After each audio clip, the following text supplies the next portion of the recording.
Hey, everybody, welcome. Special episode. I'm bringing you a special episode, special live stream. Many of you know I don't normally live stream on what's today? Thursdays? Yeah, Thursdays. But I'm giving you the extra one because this is breaking news and it's pretty fucking incredible. And it's something we need to know. We all need to know. So yes, as some of you pointed out, yes, we kind of know that the U.S. blew up the Nord Stream pipeline, but we didn't know it. Like, we didn't have the proof. We didn't have the play-by-play of exactly how they did it, when they were planning it, who was planning it, all of that shit. And now that is out. It is here. We have it. And it's as crazy and insane as these megalomaniacal sociopathic idiots can be. And so I felt I needed to bring you a special episode. I couldn't wait till Saturday, my next main stage live stream. So I'm going to go through Seymour Hersh's article. This is from Seymour Hersh. By the way, everybody click subscribe, click thumbs up, all that good stuff. Please click follow if you're on Rumble. Seymour Hersh. Now, you know, sometimes some of you may be younger. Okay, I get it. I'm apparently I'm an old man now, and there's like 20-year-olds that actually exist in the world. I don't understand why we let them walk around, but they do. And some of you might not know who Seymour Hersh is. He is one of the one of the towers of journalism in America, and he's an interesting story beyond just like some of the other towers of journalism in American history. Because since he stuck to his guns and kept reporting the crimes of the U.S. criminal class, our ruling elite that make these decisions, create these war crimes, perpetrate these war crimes, Seymour Hersh has basically been pushed out of your mainstream media, your New York Times, your Washington Post, all of those. He used to write for those types of outlets. Seymour Hersh is now he's in his 80s, but he first gained recognition in 1969 by exposing the My Lai massacre and the cover-up during the Vietnam War. He got a Pulitzer Prize for that. He also revealed a lot about Watergate in the new pages of the New York Times. In 2004, he reported on the U.S. military's mistreatment of detainees at Abu Ghraib. He also won multiple awards after that. He has accused the Obama administration of lying about the events around the death of Osama bin Laden, and he's disputed the claim. And, you know, disputed is putting it lightly. He revealed the truth behind the claim that Assad had used chemical weapons in the Syrian civil war. He's done a lot of reporting on that.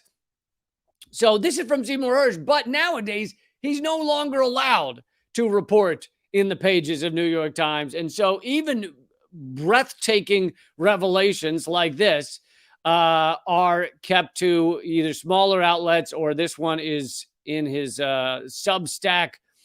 So this is and I'm gonna do some reading, but trust me, it's worth it.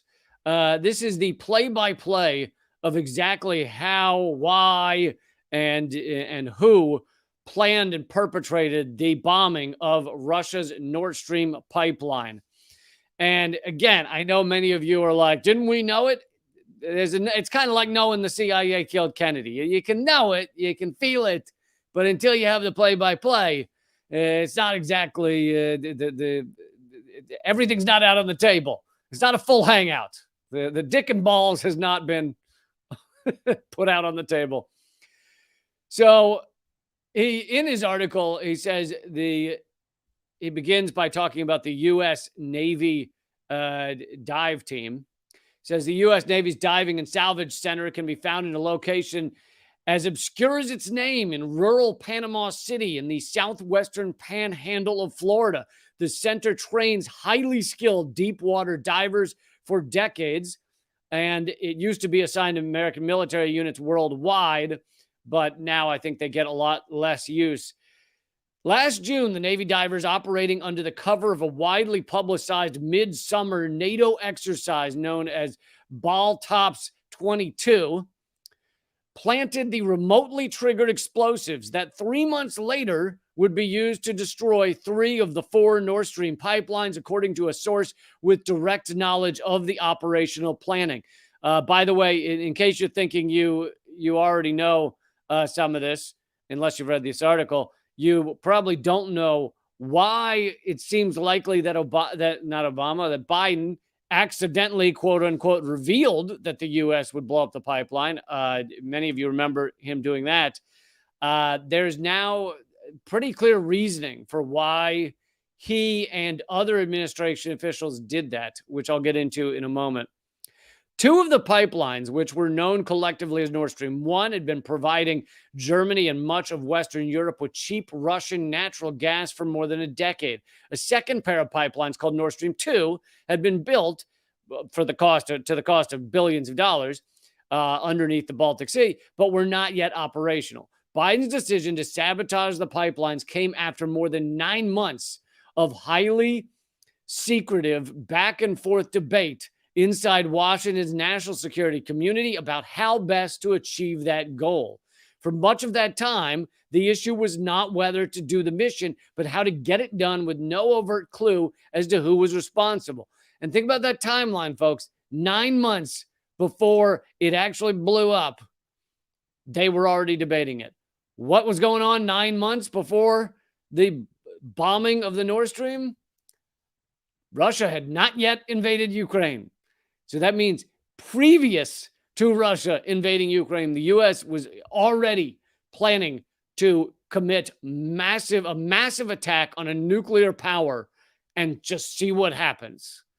Again, the level of idiocy, egomaniacal, sociopathic behavior is unfathomable. I mean, they're putting us all at risk. I'll get more into that in a few minutes, but Biden's decision to sabotage the pipelines came after more than 9 months. All right, I did that. But how to get it done with no overt clue as to who was responsible? The Biden administration was doing everything possible to avoid leaks as the planning took place in late 2021, again, several months before Russia invaded Ukraine, and into the first months of 2022. Biden and his foreign policy team, National Security Advisor Jake Sullivan, Secretary of State Tony Blinken, and Victoria Nuland, the Undersecretary of State for Policy, had been vocal and consistent in their hostility to the 2 pipelines.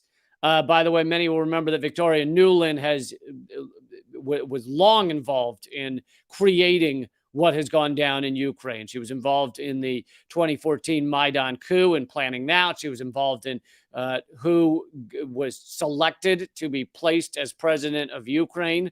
That would be beneficial to the United States. So Victoria Nuland has a long history of being involved in this proxy war. The direct route, which bypassed any need to transit Ukraine, had been a boon for the German economy, which enjoyed an abundance of cheap Russian natural gas. Gazprom, which is the largest and massive Russian oil company, Gazprom's profits were shared with the Russian government, and state gas and oil revenues were estimated in some years to amount to as much as 45% of Russia's annual budget. So you can start to see multiple reasons why the U.S. wants to take out this pipeline. I'm going to get to some more of them in a moment, but key among them is if you can harm Russian gas, you can harm almost 50% of Russia's budget, Russia's profit, the entire country. It comes from gas. America's political fears were real. Putin would now have an additional and much needed major source of income, and Germany and the rest of Western Europe would become addicted to low-cost natural gas supplied by Russia while diminishing European reliance on America. There's big reason number 2. America wanted to take out this pipeline. And if some of you are just right-wing, just America, no matter what, then you're probably like, well, you gotta harm Putin somehow, gotta stop that guy. But if you think about it rationally and you actually don't picture one country as being better than the others and being entitled to destroy the world, exceptionally entitled to destroy whatever the fuck they want.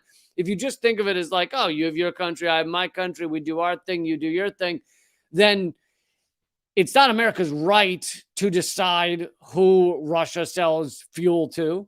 It's not America's right to blow up pipelines that are not on our property. It's not America's right to turn Germany and other European countries into vassal states. But that's part that all of those are reasons that we did this, that we blew up these pipelines and further put the world on track towards nuclear Armageddon, which kills us all. So long term, it may be short term greedy.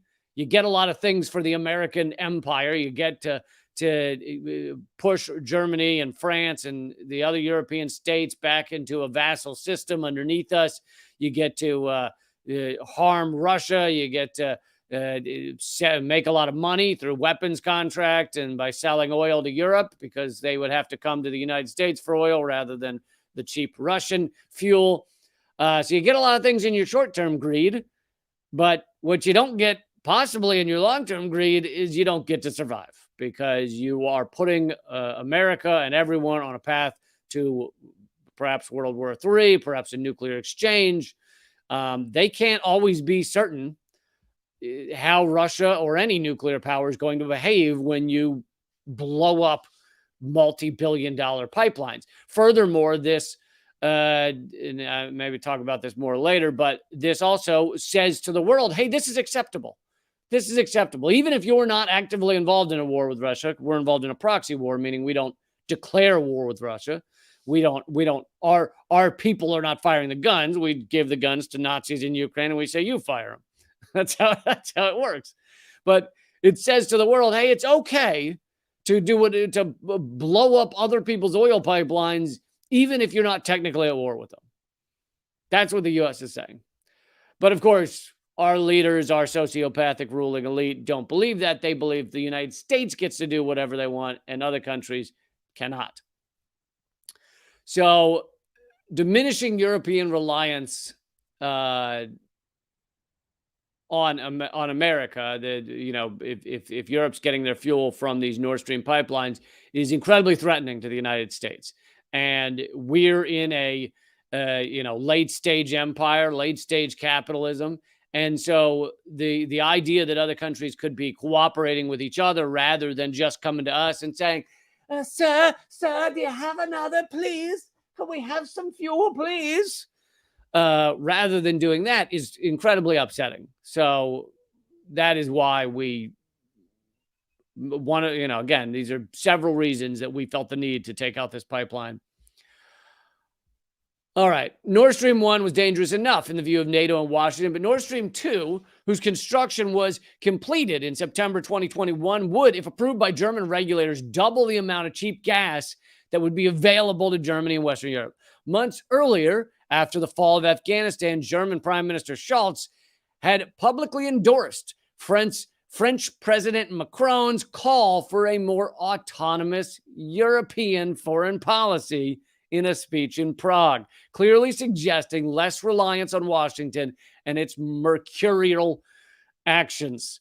So here again, you have, not only do you have Russia getting wealthy, you have you also have European nations saying, hey, maybe we should have our own independence.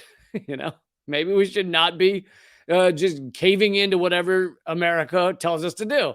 And America said, what? No, you got to fucking do everything we say, even if it's putting us on a path to nuclear war, even if it's funding and arming Nazis. You just listen to us. That's how this works.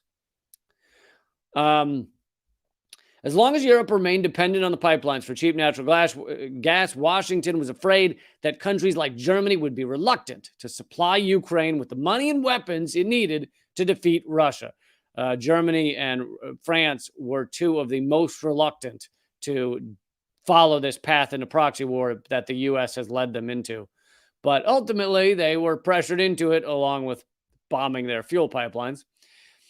It was at this unsettled moment that Biden authorized Jake Sullivan his advisor on foreign policy, to bring together an interagency group to come up with a plan. All options were on the table, but only one would emerge. In December 2021, 2 months before the first Russian tanks rolled into Ukraine, Sullivan convened a meeting of a newly formed task force that included the Joint Chiefs of Staff, members of the CIA, and the State and Treasury departments, and asked for recommendations about how to respond to Putin's impending invasion.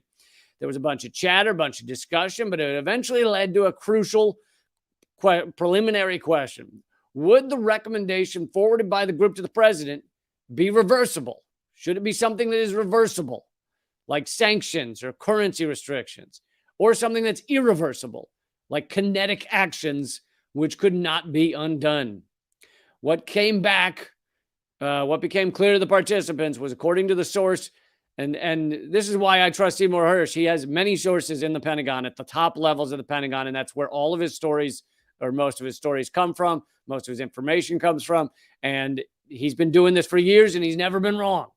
Whereas you have New York Times quoting anonymous sources of the CIA, and it's always bullshit because they're fed, New York Times and the others, Washington Post, etc., are fed bullshit from the CIA, from the Pentagon, in order to put out false stories. Seymour Hersh has never been that type of person.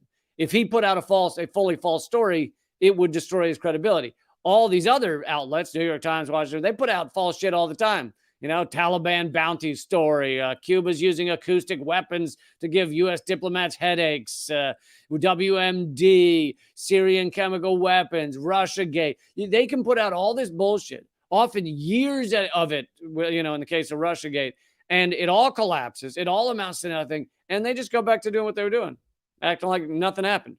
Seymour Hersh and a few select group of journalists, if they did that, you'd stop listening to them. You'd never quote from them again. New York Times does it, and people, thanks to billions of dollars of advertising, keep reading it, apparently. So what became clear to the participants is that Sullivan intended for the group to come up with a plan for destruction of the Nord Stream pipelines, and he was delivering on the desires of the president. Everyone involved understood the stakes. The source told Seymour Hersh, quote, "This is not kiddie stuff. If the attack was traceable to the United States, it's an act of war." And many of us said that at the time, you know, when it was blown up, and when many of us said, well, this is either the U.S. or the U.K. or the Ukraine via U.S. with U.S. weaponry. Many of us said that, but if it's traceable, then it's an act of war, and it's fucking insane. And of course, it's an act of war between two nuclear powers. Throughout all of this scheming, the source said, some working guys in the CIA and the State Department were saying, quote, "Don't do this. It's stupid, and it will be a political nightmare if it comes out," as it has. Nevertheless, in early 2022, the CIA working group reported back to Sullivan's group, quote, "We have a way to blow up the pipelines." On February 7th, Biden defiantly said, if Russia invades, there will no longer be a Nord Stream 2. We will bring an end to it. I'm going to show you that clip. It's just about a minute long of Biden saying that. And this was a shock to some of the participants that Biden came out and said this in a press conference, because they thought this is top secret. You don't talk about top secret shit. You know, rule number 1 of Fight Club. You don't talk about Fight Club. But here is Biden during this time, before the pipeline has been blown up.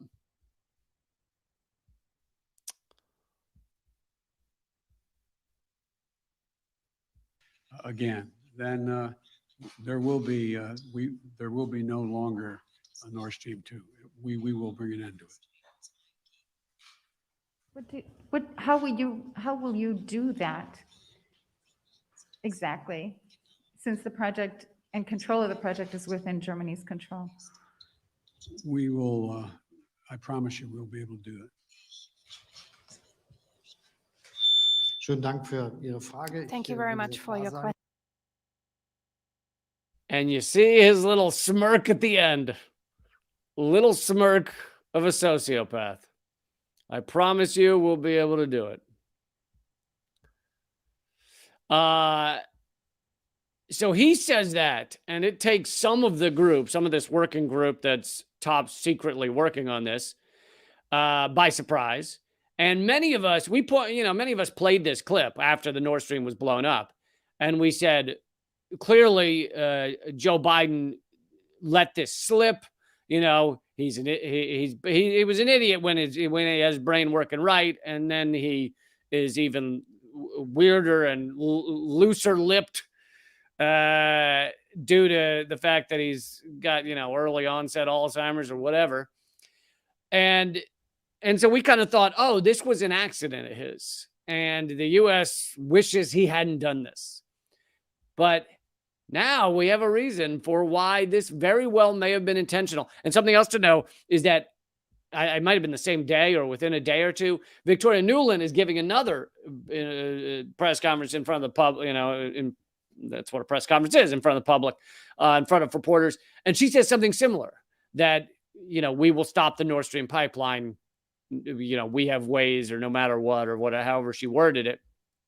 And she's not as old and less demented than Joe Biden. So the odds that both of them say this publicly within a day or two of each other is it seems likely that it was intentional. And so now we know, I believe, why it was intentional. Show you that in 1 second.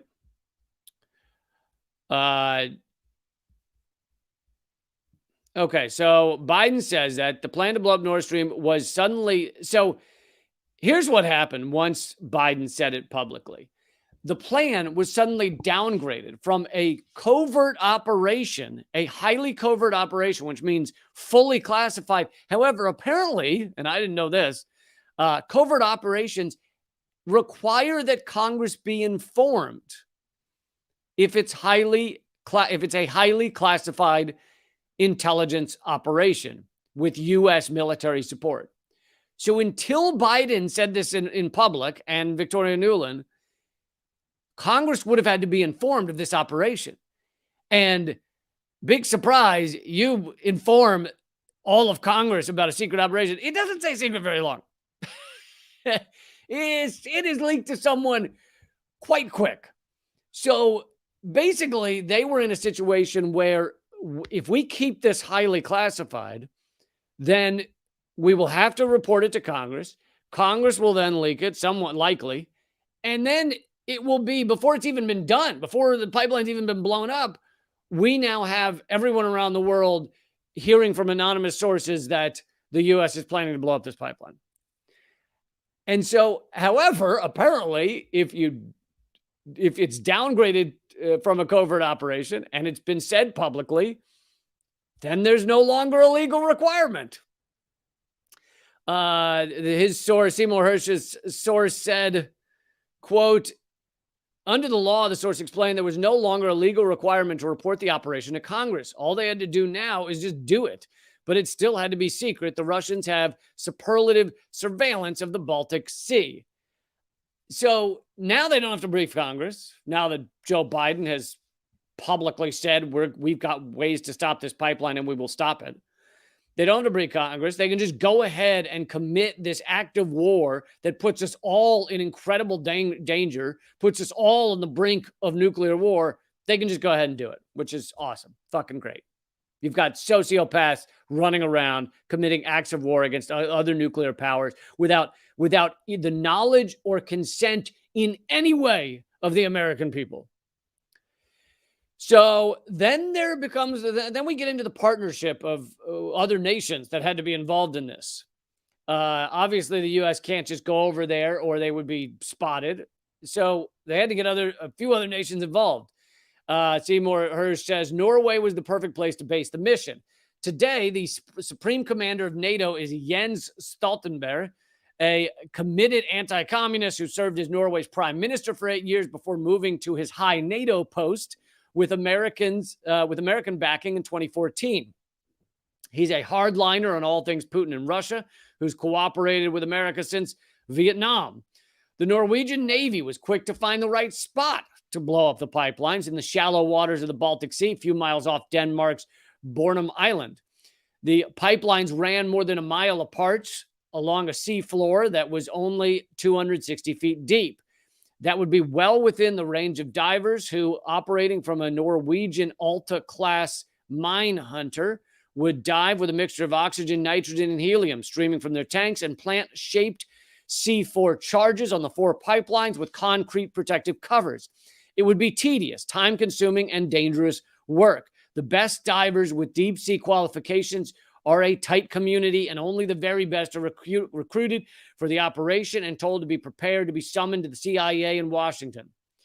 The Norwegians joined the Americans in insisting that some senior officials in Denmark and Sweden had to be briefed in general terms about possible diving activity in the area. In that way, and here's the thing, that actually serves to keep it more secret, because if you alert a select number of officials in Sweden and Denmark, then if anything is noticed, if anything suspicious is noticed by Sweden or Denmark, those high officials can actually stop, to quote Seymour Hersh, keep a report out of the chain of command. So rather than Sweden noticing something's up in the Baltic Sea and suddenly alerting their military, you could have a couple of officials who say, oh, it's nothing. Yeah, just ignore that. And it insulates the pipeline operation. Here's a quote from the source. What they were told and what they knew were purposely different. The Norwegian embassy, and I think this is important, asked to comment on this story by Seymour Hersh, did not respond. Whereas the U.S. completely denies it, the Norwegian embassy apparently is not in the habit of just blatantly lying, denials, and so they didn't respond. The Norwegians also had a solution to the crucial question of when the operation should take place.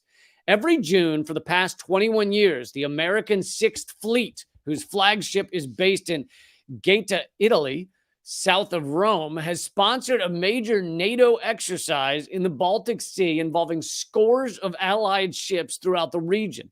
The current exercise, held in June, would be known as the Baltic Operations 22, or Baltops 22.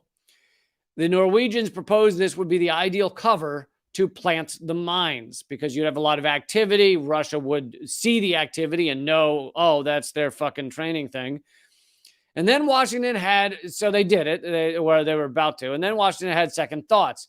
The bombs were still to be planted during Baltops, but the White House worried that a 2-day window for their detonation would be too close to the end of the exercise and would be obvious that America had been involved. I love that only occurred to them days before the operation. Like, fucking of course.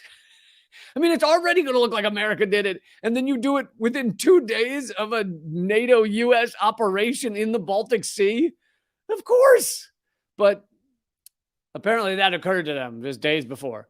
I mean, that's the level of stupidity. You think these people are all geniuses. You think the CIA is all just fucking Jason Bourne, brilliant, and James Bond. No, they're idiots. They're fucking sociopathic idiots.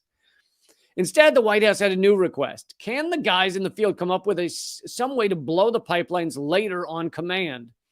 The C4 attached to the pipelines would be triggered by a sonar buoy dropped by a plane. I don't understand why you can't just, tie a smartphone to it, in a plastic baggie so it's waterproof, and you just throw that in. But the procedure involved the most advanced signal processing technology. On September 26, 2022, a Norwegian Navy P-8 surveillance plane made a seemingly routine flight and dropped a sonar buoy. The signal spread underwater, initially to Nord Stream 2 and then on to Nord Stream 1. A few hours later, the high-powered C4 explosives were triggered and 3 of the 4 pipelines were put out of commission. Within a few minutes, pools of methane gas, which is what you see in the image next to my head right now, methane gas that remained in the shuttered pipelines would be seen spreading on the water's surface, and the world learned that something irreversible had taken place. In the immediate aftermath of the pipeline bombing, the American media treated it like an unsolved mystery. And yet, and this also says a lot about the standards of the American media. Not only do they say, a lot of them said, oh, Russia did it, without any evidence and without any motivation, apparently. But a lot of them, I mean, all of them, are not going to use Seymour Hersh's reporting or anyone else doing similar stuff. So they run around pushing U.S. propaganda and going, well, we don't know what happened. It's a mystery. But then there's people like Seymour Hersh running around going, will you take this article? I've done all the research. I have all the sources. Here it is. They go, no, go put it out on your Substack. Russia was repeatedly cited as the likely culprit for blowing up their own multi-billion-dollar pipeline. And the White House had calculated leaks saying it was Russia because our mainstream media is a bunch of fucking morons and they still believe White House leaks that are given to them. The White House leaked that Russia did it, but without ever establishing a clear motive for such an act of self-sabotage beyond simple retribution. A few months later, when it emerged that Russian authorities had been quietly getting estimates for the cost to repair the pipeline, the New York Times described the news as complicating the theories about who was behind the attack. Yeah, because if Russia is secretly trying to find out how much to fix the pipeline, why would they secretly be trying to figure out how to fix the pipeline they supposedly blew up? It's all idiocy. It's all just dumb as shit. No major American newspaper dug into the earlier threats to the pipeline made by Biden and the Undersecretary of State Nuland. And by the way, that video of Biden, it was played by people like me, was played by a lot of your independent media. So this is another reason why you go to independent media, not to your mainstream media. We'll show you clips like Biden saying he was going to destroy the pipeline. Asked at a press conference last September about the consequences of the worsening energy crisis in Western Europe, Blinken described the moment as a good one. Quote, this is Secretary of State Antony Blinken, quote, it's a tremendous opportunity to once and for all remove the dependence of Russian energy and thus to take away from Putin the weaponization of energy as a means of advancing his imperial designs.